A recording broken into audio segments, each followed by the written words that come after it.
Comfortable, এত comfortable journey মানে আমি কোনোদিন করিনি। আচ্ছা, আপনারা কি জানেন এটা কি হচ্ছে এক্স্যাক্টলি? যদি জানেন তাহলে কাইন্ডলি একটু কমেন্টে জানাবেন। অ্যাটলিস্ট প্ল্যাটফর্ম নাম্বারটা তো বলতে হয়। কতজন বয়স্ক মানুষ বলুন তো ট্রাভেল করছেন, জানেই না কিছু। মানুষ তো ধরে রাখবে যে 4টার সময় ছেড়ে দেবে, আমাকে দৌড়দৌড়ি করে গিয়ে উঠতে হবে আর কি। মানে আপনারা যারা চিকিৎসার জন্য ভেলোর আসতে চাইছেন,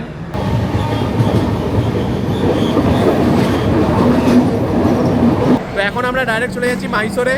মাইসোর থেকে উটি, উটি থেকে কোয়েম্বাটুর হয়ে তারপর ব্যাঙ্গালোর হয়ে ফেরা। বাই দ্য ওয়ে, এখানে কিন্তু ট্রেনটার ইঞ্জিন রিভার্সাল হয়। টাইম শুনেই আমার প্যানিক হয়ে গেছিল। আপনারা কি জানেন পুরো ট্রেনে একমাত্র এসি ফার্স্ট ক্লাসের ওয়াশরুমেই স্নান করার ব্যবস্থা আছে? চলুন আপনাদের দেখাই কি কি রয়েছে। এবার আপনারা হয়তো ভাবেন যে ট্রাভেল ব্লগ আর প্রচুর ঘোরে, কিন্তু একটা মজার ব্যাপার হচ্ছে আপনারা যারা তিরুপতি যেতে চান, তিরুপতি মন্দির, তিরুপতি বালাজি মন্দির,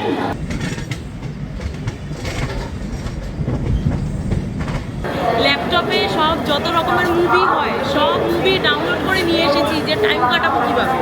সেদিন ডিনারে ছিল লুচি, আলু ভাজা আর মিষ্টি। উফ, পুরো জমে যাবে, কি বলুন? এবং এটা আমার লাইফের লংগেস্ট ট্রেন জার্নি হতে চলেছে, মানে অলমোস্ট 36 আওয়ার্স।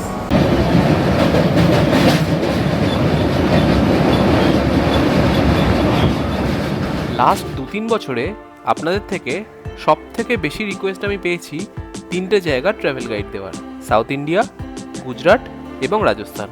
এর মধ্যে রাজস্থানের ভিডিও অলরেডি আমি দিয়েছি। গুজরাট এই শীতেই ঘুরে এসেছি, মাস 2 পরেই ভিডিও দেওয়া স্টার্ট করব। আর আজ এই পর্ব থেকে শুরু হচ্ছে মাইসোর, উটি আর কোয়েম্বাটুর ভ্রমণ গাইড। দামি কম দামি সব রকম হোটেলের সন্ধান আপনাদের দেব। যারা গাড়িতে ঘুরবেন তাদের জন্য একাধিক ভালো ড্রাইভারের খোঁজ দেব।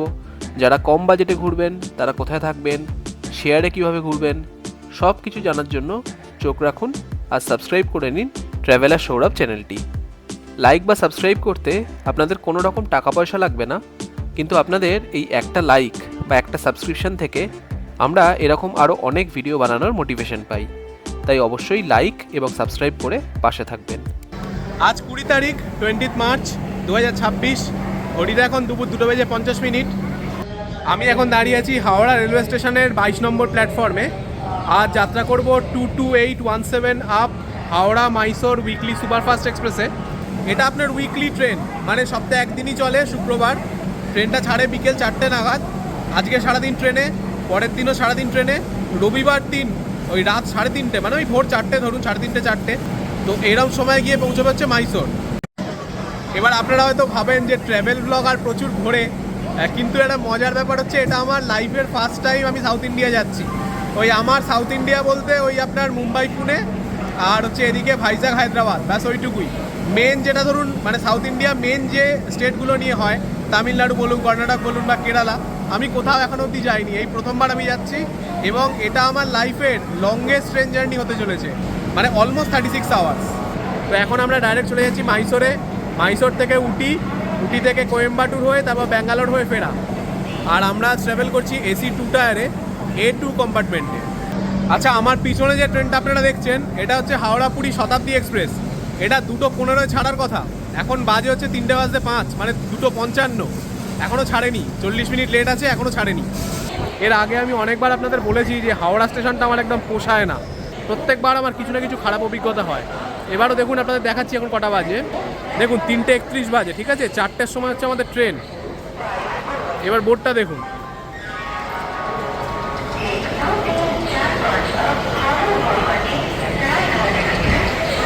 মানে আধ ঘন্টাও নেই আর ট্রেন আসার, মানে ট্রেনের শিডিউল টাইম ওয়াইজ। যদি লেট হয়, হতেই পারে লেট, সে নিয়ে কেউ কিছু বলছে না, কিন্তু যদি লেট হয় সেটাও তো জানাতে হবে, কিছু তো জানাতে হবে। কত নম্বর প্ল্যাটফর্মে আসছে সেটা জানাক, বা লেট হবে, আধ ঘন্টা লেটে ছাড়বে বা কিছু।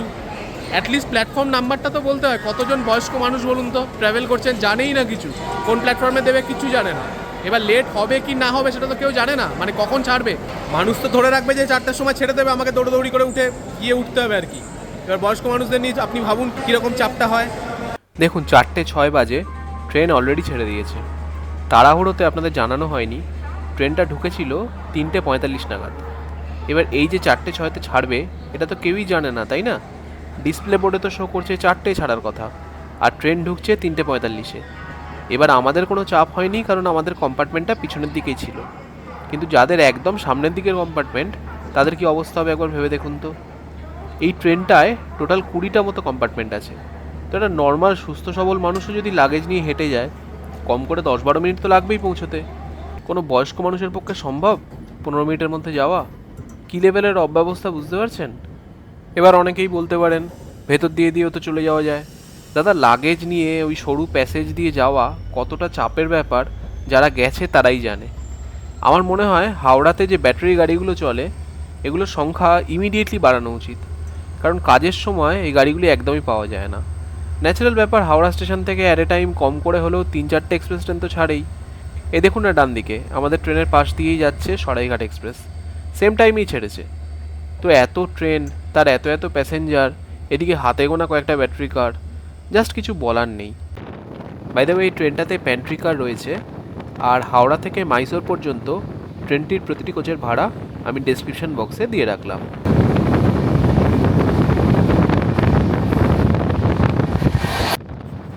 আমরা এখন কোলাঘাট ব্রিজ পেরোবো, আর ব্রিজটা পেরোলেই কোলাঘাট স্টেশন।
Good evening.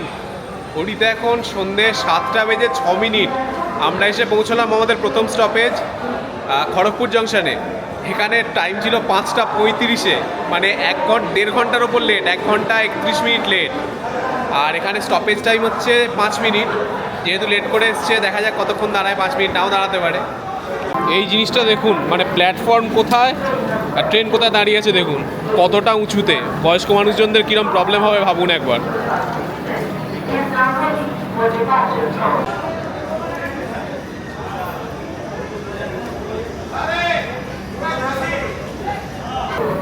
আমি তখন আপনাদের বললাম না 5 মিনিট স্টপেজ টাইম, দেখা যাক, লেট করে এসছে, 1.5 ঘন্টার উপর লেট আছে, হয়তো নাও দাঁড়াতে পারে। 15 মিনিট হয়ে গেছে, এখনও ট্রেন দাঁড়িয়ে আছে।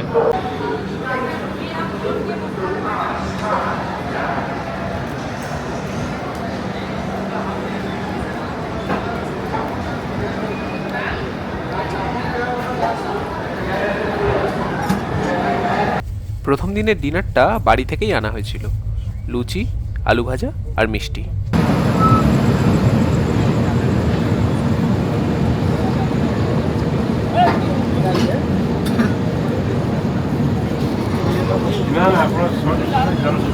ঘড়িতে রাত 9:27।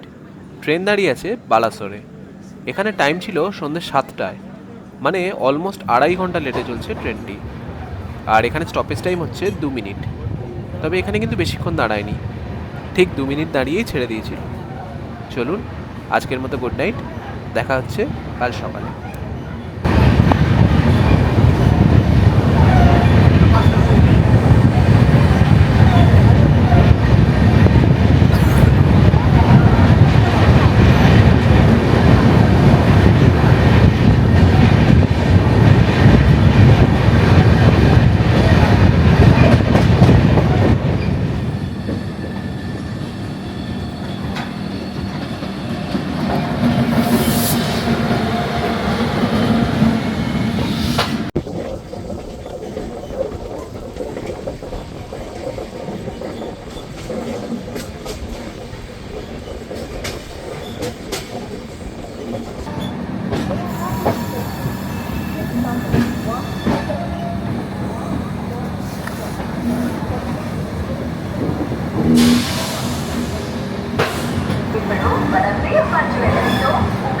গুড মর্নিং ফ্রম ভাইজ্যাগ, অর্থাৎ Visakhapatnam junction railway station. By the way, এখানে কিন্তু ট্রেনটার ইঞ্জিন রিভার্সাল হয়, মানে ইঞ্জিন চেঞ্জ হয়, মানে যেদিক থেকে আমরা এতক্ষণ আসছিলাম এবার তার উল্টো দিকে যাব। আর ট্রেনটা কিন্তু প্রচুর লেট করছে। বিশাল, মানে সকাল 5:30টায় ঢোকার কথা ছিল, হ্যাঁ। ঢুকিয়েছে 8টা, মানে 2.5 ঘন্টা লেট। 2.5 ঘন্টা লেট। আর এখান থেকে আগে যাওয়ারও ব্যাপার নেই, 10 মিনিট স্টপেজ, মিনিমাম 10 মিনিটই দাঁড়াবে, কারণ ওই আপনার ইঞ্জিন চেঞ্জ হয়, তো 10 মিনিট তো মিনিমাম লাগবেই। আর আমি তো কালকেই বললাম এটা আমার আর মানে লাইফের আর কি লংগেস্ট ট্রেন জার্নি। তোরও কি তাই? সিরিয়াসলি, মানে ওই লংগেস্ট ট্রেন জার্নির টাইম শুনেই আমার প্যানিক হয়ে গেছিল। হ্যাঁ, মানে আমরা সবাই ল্যাপটপে সব যত রকমের মুভি হয় সব মুভি ডাউনলোড করে নিয়ে এসেছি যে টাইম কাটাবো কিভাবে। 36 আওয়ার্স, 36 ঘন্টা হচ্ছে শিডিউল টাইম অনুযায়ী, মানে 35 আওয়ার 30 মিনিটস, ওটা শিডিউল টাইম ওয়াইজ। এবার এখনই বললাম আর ট্রেন 2.5 ঘন্টা লেট, এবার যদি এটা কন্টিনিউ করে তাহলে ধরে নিন 38 ঘন্টা তো হবেই, 38 আওয়ার্স। তবে একটা সুবিধে আছে, সেটা হচ্ছে আমাদের আর কি ট্রেনটার পৌঁছানোর সময় হচ্ছে 3:30টার সময়, রাত 3:30। তো একটু লেট করলে ভালো, সকাল সকাল পৌঁছতে পারবো 5টা 5:30টায়, নইলে ওই মাঝরাতে যেতে হবে, এটা একটা চাপ। কিন্তু জার্নি প্রচন্ড কমফোর্টেবল, এত কমফোর্টেবল জার্নি মানে আমি কোনোদিন করিনি। যেহেতু 2 টিয়ার, এটা এসি 2 টিয়ার, মানে দেখে পুরো মনে হচ্ছে মানে পুরো নিজেদের সংসারের মতো। এটা কিন্তু একদমই ঠিক কথা। 4 জন ফ্যামিলি মেম্বার যদি ট্রাভেল করেন তাহলে চেষ্টা করবেন এসি 2 টায়ারে যাওয়ার। পুরো নিজেদের মতো করে যাওয়া যায়, যখন ইচ্ছে শোবেন, যখন ইচ্ছে উঠবেন, এরকম পর্দাটা টেনে দেবেন, ব্যাস পুরো পার্সোনাল স্পেস। আচ্ছা, 8:32 বাজে ট্রেন ভাইজ্যাগ থেকে ছাড়লো। আমরা কিন্তু এখন উল্টো দিকে যাব, মানে আগে আমাদের কম্পার্টমেন্টটা পিছনের দিকে ছিল আর এখন সামনের দিকে হয়ে গেল।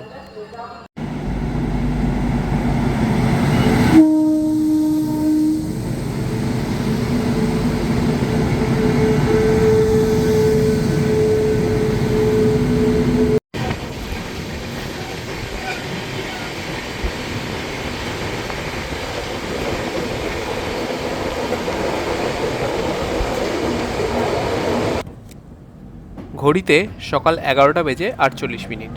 আমাদের ট্রেন প্রবেশ করছে রাজামন্দ্রিতে। এখানে টাইম ছিল সকাল 8:30টায়, মানে 3 ঘন্টারও বেশি লেট আছে এখন ট্রেনটি। আর এখানে স্টপেজ টাইম হলো 1 মিনিট। আচ্ছা, ট্রেন রাজামন্দ্রি থেকে বেরোচ্ছে, আর এই স্টেশন থেকে বেরোনোর পরেই আমাদের ট্রেন গোদাবরী নদী পেরোবে।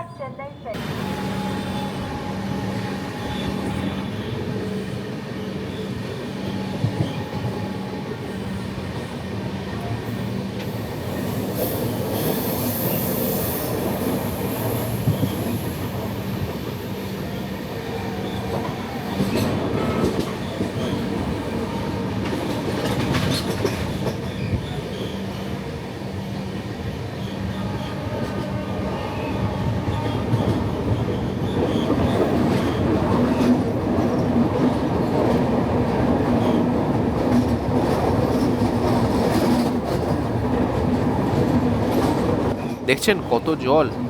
আমরা কিন্তু মার্চ মাসে গেছিলাম, মানে মনসুন কিন্তু 6 মাস আগে ছিল, তাতেও দেখুন কত জল গোদাবরীতে। এমনি এমনি কি আর এই নদীকে গ্যাঞ্জেস অফ দ্য সাউথ বলা হয়?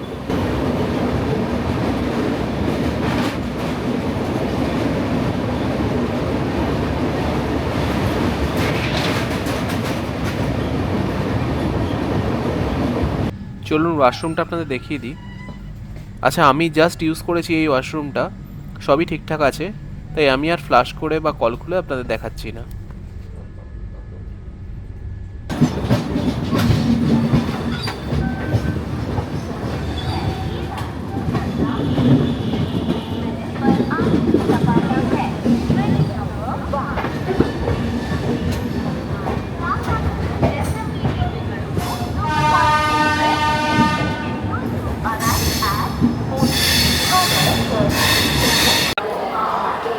Good afternoon.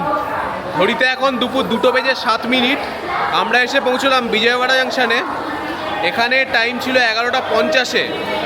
মানে লেট কিছুটা হলেও কমেছে, 2 ঘন্টা 17 মিনিট এখন লেট আছে, যেটা 2.5 ঘন্টার ওপর ছিল। আর এখানে স্টপেজ টাইম হচ্ছে 10 মিনিট, 12টার সময় বেরোনোর কথা ছিল। এবার 10 মিনিট যেগুলো স্টপেজ টাইম, সেগুলো সব জায়গায় ওই 20 মিনিট 25 মিনিট করে দাঁড়াচ্ছে, ফলে লেটটা আরও বাড়ছে। দেখা যাক এই স্টেশনে কতক্ষণ দাঁড়ায়। বাই দ্য ওয়ে আমরা এখনো পর্যন্ত 1230 কিলোমিটার জার্নি কমপ্লিট করেছি, হাওড়া থেকে স্টার্ট করে বিজয়ওয়াড়া অবধি। আর আমাদের একটা জিনিস বেশ সুবিধে হয়েছে, মানে হাওড়া থেকেও বেশি হাঁটতে হয়নি। হাওড়া থেকে এটা পেছন দিকে ছিল আমাদের আর কি কম্পার্টমেন্টটা, লাস্ট দিক দিয়ে 5 নম্বর বা 6 নম্বর হবে, 5th বা 6th লাস্টের দিক থেকে। এবার ভাইজ্যাগ থেকে যেহেতু ট্রেনটা উল্টো দিকে যাচ্ছে, তো আমরা এখন সামনের দিকে হয়ে গেছি, তো সামনের দিকে 5th বা 6th কম্পার্টমেন্ট হবে এখন আমাদেরটা। তো ওখানে নামার পর, মানে মাইসোরে নামার পর আশা করছি বেশি হাঁটতে হবে না, সামনেই পড়বে এক্সিটটা। আচ্ছা, আপনারা কি জানেন এটা কি হচ্ছে এক্স্যাক্টলি? যদি জানেন তাহলে কাইন্ডলি একটু কমেন্টে জানাবেন।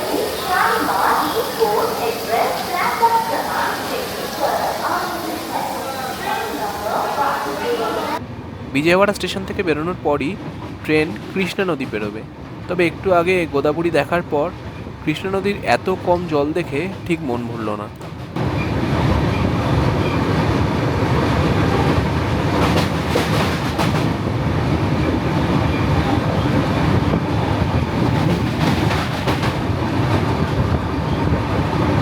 এরপর আমরা প্যান্ট্রি কার থেকে নেওয়া চিকেন মিল দিয়ে লাঞ্চটা সেরে নিয়েছিলাম। এর দাম নিয়েছিল 130 টাকা, আর এর সাথে কিন্তু একটা টক দইও থাকে, ওটা প্রথমে দেয়নি, আমি বলাতে পরে দিয়ে গেছিলো।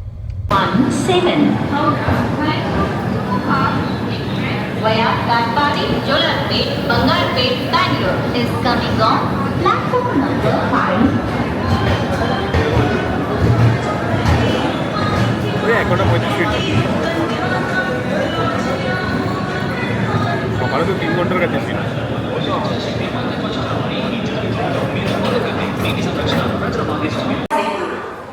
গুড ইভিনিং, এখন আছি রেনিগুন্তা জাংশনে। ট্রেন লেট অনেকটা কমিয়েছে, এখন 1 ঘন্টা 35 মিনিট লেট আছে। এখানে আসার কথা ছিল 6টা 20 নাগাদ, আর এখন বাজে 7টা 55, মানে 1 ঘন্টা 35 মিনিট লেট, ওই 1.5 ঘন্টা ধরুন মোটামুটি। আর এখানে স্টপেজ টাইম হচ্ছে 10 মিনিট। আর এই রেনিগুন্তা জাংশন হচ্ছে, আপনারা যারা তিরুপতি যেতে চান, তিরুপতি মন্দির, তিরুপতি বালাজি মন্দির, এই রেনিগুন্তা হচ্ছে তার নিয়ারেস্ট রেলওয়ে স্টেশন। আর একটা স্টেশনও আছে, তিরুপতি বলে একটা রেলওয়ে স্টেশন আছে, কিন্তু কলকাতা থেকে ম্যাক্সিমাম ট্রেন কিন্তু রেনিগুন্তাতেই আসে, মানে তিরুপতি যায় না। সো আপনাকে এখানে নেমেই এখান থেকে যেতে হবে, বেশি দূর না, 15 কিলোমিটার মতো এখান থেকে। আচ্ছা, এপাশের ওয়াশরুমটা আপনাদের দেখিয়ে দিই। এটাও আমি ইউজ করার পরই ভিডিওটা করেছি, তাই আলাদা করে আর কল খুলে জল নষ্ট করছি না। আর এসি 2 টায়ারে যেহেতু কম লোকজন, তাই জল থাকবে, এটাই স্বাভাবিক। বাই দ্য ওয়ে, আমরা এখন 4th স্টেট, মানে 4 নম্বর যে রাজ্য, তাতে প্রবেশ করলাম। শুরু করেছিলাম ওয়েস্ট বেঙ্গল থেকে, তারপর উড়িষ্যা, তারপর আপনাদের অন্ধ্রপ্রদেশ, এখন আমরা এসছি হচ্ছে তামিলনাড়ুতে। এটা তামিলনাড়ুতে ঢুকে এটা ফার্স্ট স্টেশন। এরপর আমরা আলটিমেটলি আমরা যাব হচ্ছে কর্ণাটক। আচ্ছা, এরপর আছে, এটা রেনিগুন্তাতে এখন দাঁড়িয়ে আছি, এরপর আছে হচ্ছে কাটপাড়ি জাংশন। ওটা আমি জানি না আপনারা দেখাতে পারবো কিনা, কারণ রাত 9টার সময় ওটা আসার কথা, এবার লেট করছে ট্রেন, 10:30 11টা হয়তো বাজবে। এবার মনে হয় ওর মধ্যে আমাদের ঘুমিয়ে পড়তে হবে, যেহেতু কালকে 3:30 টাইম, যদি রাইট টাইমে পৌঁছয় তাহলে একটু তাড়াতাড়ি ঘুমোতে হবে। তো কাটপাড়িটা কী জন্য বিখ্যাত আমি আপনাদের বলে দিচ্ছি। মানে আপনারা যারা চিকিৎসার জন্য ভেলোর আসতে চাইছেন, ভেলোরের নিয়ারেস্ট রেলওয়ে স্টেশন কিন্তু এই কাটপাড়ি জাংশন। তো আপনাদের এই কাটপাড়িতেই নামতে হবে, নেমে আপনাদের ভেলোর যেতে হবে। আচ্ছা, আমাদের কম্পার্টমেন্টের পাশেই ছিল ফার্স্ট ক্লাস। চলুন ফার্স্ট ক্লাসের ওয়াশরুমটা আপনাদের দেখিয়ে দিই। যে ওয়াশরুমটা আমি দেখাবো ওটা কিন্তু শুধুমাত্র স্নান করার জন্য, গিজার, শাওয়ার সব কিছুই এখানে রয়েছে। আর পুরো ট্রেনে একমাত্র এই এসি ফার্স্ট ক্লাসেই আপনি স্নান করতে পারবেন।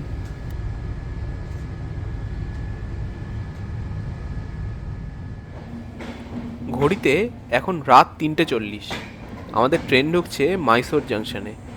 রেনিগুন্তা পেরোনোর পরই শুয়ে পড়েছিলাম, আর ভাবছিলাম ট্রেনটা যদি এই লেটটা ধরে রাখে তাহলে ওই ভোর 5টা 5:30টার দিকে ঢুকবো, ঠিকঠাক ঘুমোতেও পারবো। ও বাবা, ট্রেন দেখি মাত্র 10 মিনিট লেটেই চলে এসছে মাইসোরে।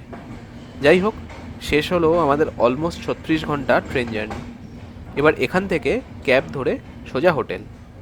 ভিডিওটা ভালো লাগলে please like, share and subscribe. দেখা হচ্ছে পরের পর্বে। মাইসোরে কোথায় থাকবেন, কিভাবে কম খরচে ঘুরবেন, কী কী দেখার জায়গা রয়েছে, এবং মাইসোরের কোন খাবার বিখ্যাত আর কোন দোকানে অথেন্টিক সেই খাবারটি পাবেন, এই সব তথ্য নিয়ে আপনাদের সাথে দেখা হচ্ছে পরের পর্বে। ততদিন সবাই খুব ভালো থাকবেন। নমস্কার।